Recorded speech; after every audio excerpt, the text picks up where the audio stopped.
ఇంకో పక్కన ఆంధ్ర రాష్ట్రంలో ఇంకొక టీం ఉందండి, అది టీం 11.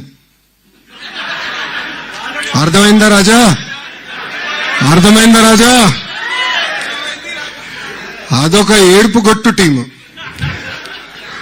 వాళ్ళకి ఏడుస్తోంది తప్ప ఇంకేది తెలీదు.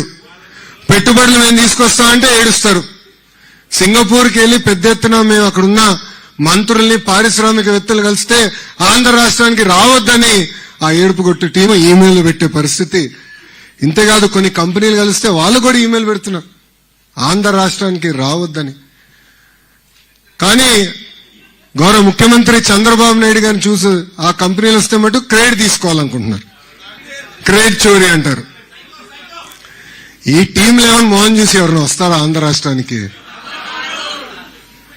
వాళ్ళకి క్రెడిట్ ఇవ్వాలండి. కోడి కత్తికి క్రెడిట్ ఇవ్వాలి. బాబాయిని లేపేసిన క్రెడిట్ ఇవ్వాలి. తల్లిని చెల్లిని మెడబెట్టి బయటికి గెంటేసిన క్రెడిట్ ఈ ఏడుపుగొట్టు టీంకి ఇవ్వాలి మనందరం. అంతేగాని ఒక్క వ్యక్తి బతికేదానికి 700 కోట్ల రూపాయలు ఖర్చు పెట్టి విశాఖపట్నంలో ప్యాలెస్ నిర్మించే క్రెడిట్ ఈ ఏడుపుగొట్టు టీంకి మనందరం ఇవ్వాలి. నాకన్నా మీకే బాగా తెలుసు రా భయ్. గతంలో కోడిగుడ్డు మంత్రిని మీరు డావోస్కి ఎందుకు వెళ్ళలేదంటే అక్కడ చాలా చలిగా ఉంది, మేము డావోస్కి వెళ్ళలేమని చెప్పే పరిస్థితి మనందరం చూసాం. నేను ఈరోజు ఛాలెంజ్ చేస్తా ఉన్నా.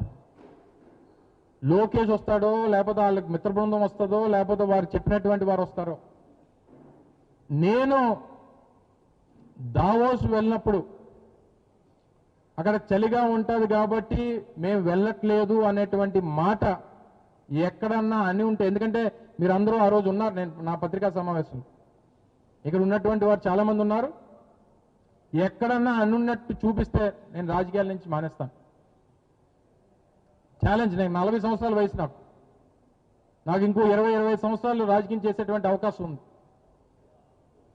ఇదే లోకేష్ ఇదే ప్రపంచ వేదిక మీద ఇదే జ్యూరిక్లో డావోస్లో ఏదైతే నిన్న ప్రకటన చేశాడో, నా మీద ఆరోపణ చేశాడో, అది కానీ నిరూపించేటువంటి ఆ శక్తి ఆయనకు ఉంటే, నేను మాట్లాడినట్టుగా ఎక్కడన్నా ఆ విజువల్ చూపిస్తే, నేను మాట్లాడలేదనేటువంటి విజువల్స్ మీ దగ్గర ఉన్నాయి. ఎందుకంటే నేను మాట్లాడిన టోటల్ కంటెంట్ అంతా కూడా మీ రికార్డింగ్స్లో ఈ యూట్యూబ్లో ఎక్కడ కావాలంటే అక్కడ దొరుకుతాయి.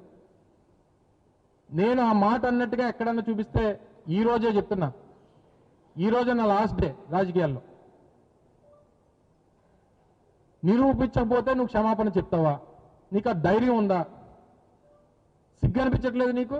ఒక ముఖ్యమంత్రి కొడుకుగా ఉండి ఈ ఫేక్ న్యూస్ని, ఈ ఫేక్ వార్తల్ని, లేకపోతే ఈ కట్ కాపీ పేస్ట్ మెటీరియల్ని తీసుకొని వచ్చి తప్పుడు ప్రచారం చేసి నువ్వు దాన్ని రాజకీయంగా లబ్ధి పొందేటువంటి ప్రయత్నం చేస్తావా?